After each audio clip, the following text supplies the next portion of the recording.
Sabbath started out. Tell me a little bit about that, can you? Do you mind? No, not at all. Not at all. Good. I'm just curious as to the origination of the group, how it came about, the whole name. Well, we were all young gynecologists. With something in common. No, seriously, we toured America for years and years, as you know. And it got kind of boring with them guys, because Tony Iommi was a fag. And besides, you have a very fine solo debut album. I can see why you'd want to leave. It's kind of... The decision to leave didn't come like instant. People say to me, why did you leave Black Sabbath? How many years can you sing about death, doom and destruction and maintain a sanity? I'm normal, I'm quite like sort of... You're also very sensitive because there are a lot of fine, very delicate tunes like Planet Caravan or She's Gone. Songs like that are really delicate and very meaningful and touching. And I don't think people really... I've got a soft side of my madness, Yes. Well, don't we all? It's like when I'm sitting there crying on the gutter and Sharon comes to me, she says to me, come on, it's time to go like this morning. Get up! A nice, loving, gentle... Yeah. Get up, we're going, you're missing this goddamn plane, we gotta go. And that was a real nice... The nicest compliment I've ever had in my life, that was just because she cared. She cares about me. Why don't you make soundtracks for movies? I'm making a movie, actually. You are? I've just recorded an album called Diary of a Madman. Really? And I'm making a movie called Diary of a Madman. I think it's been done. No, really? Are you serious? Yes, I'm sure. Oh, that's beautiful. That's great. Are you going to act in it, or are you... Yeah. Do you, I'm going to act the gynecologist. No, really, you would be a great soundtrack writer. I mean, think about all your music is very emotional, very moving. It would be great to back up some kind of a horror story or... No, it's a love story. A love story? Yeah. Is it serious? I'm serious. I'm deadly serious. It's a love story, Diary of a Man. It's about a guy You write great love that falls in love with a gynecologist mate. KSJO. What's your favorite Sabbath album? Red. What's your favorite color eyes? Oh, Sabbath will be Sabbath.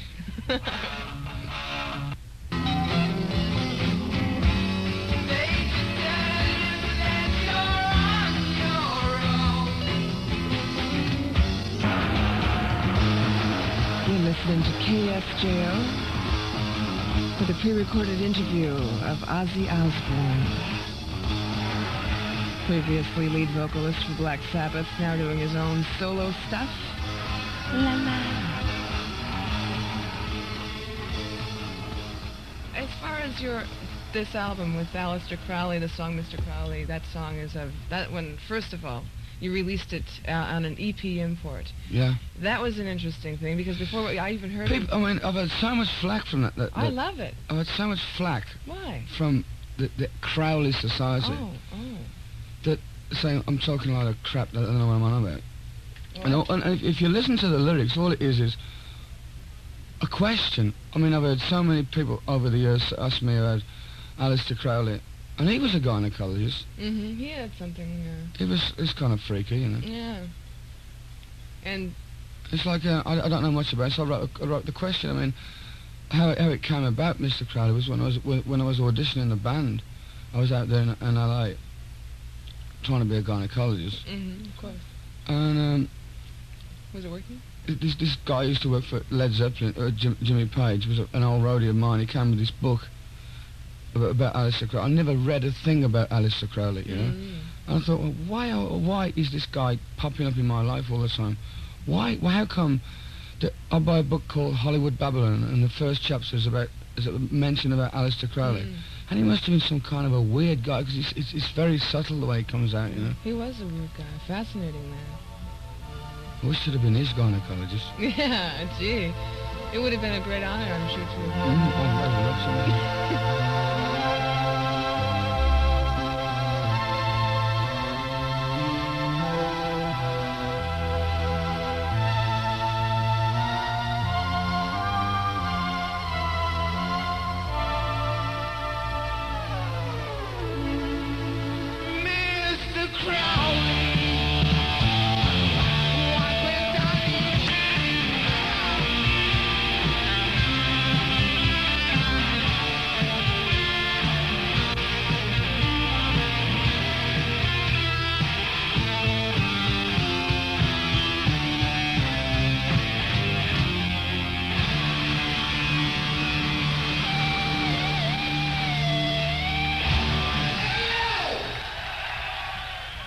What about your fascination with black magic? It attracts me.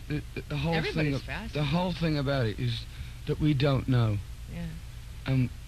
For some unknown reason, in rock and roll, it's like a thing that goes through rock and roll. Like Jimmy Page has this thing going.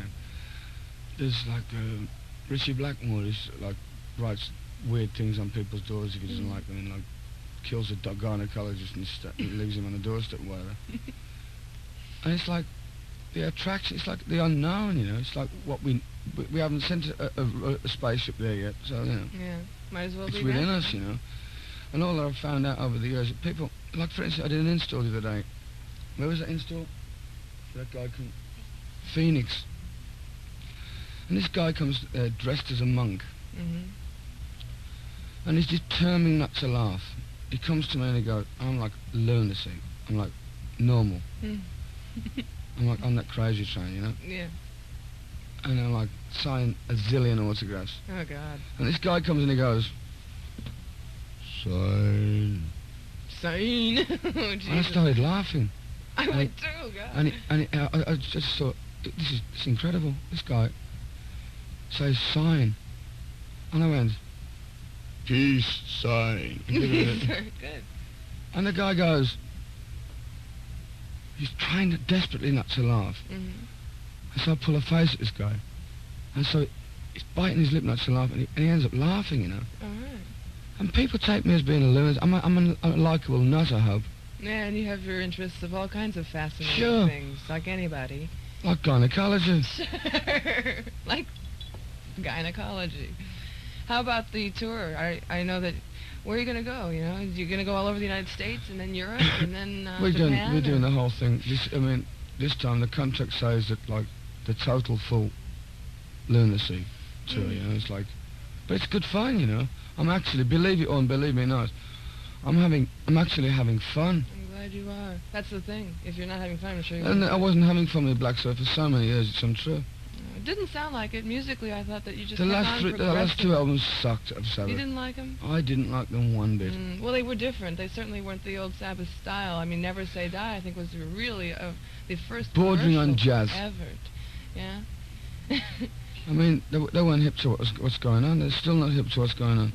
They've got a midget to replace me. Oh, well. Yeah. The band is definitely not Black Sabbath without Sure them. it isn't. I know. You know, I ain't Black Sabbath without them. Yeah. That's why I call myself Ozzy Osbourne. I love it. Blizzard of Oz. What a great title.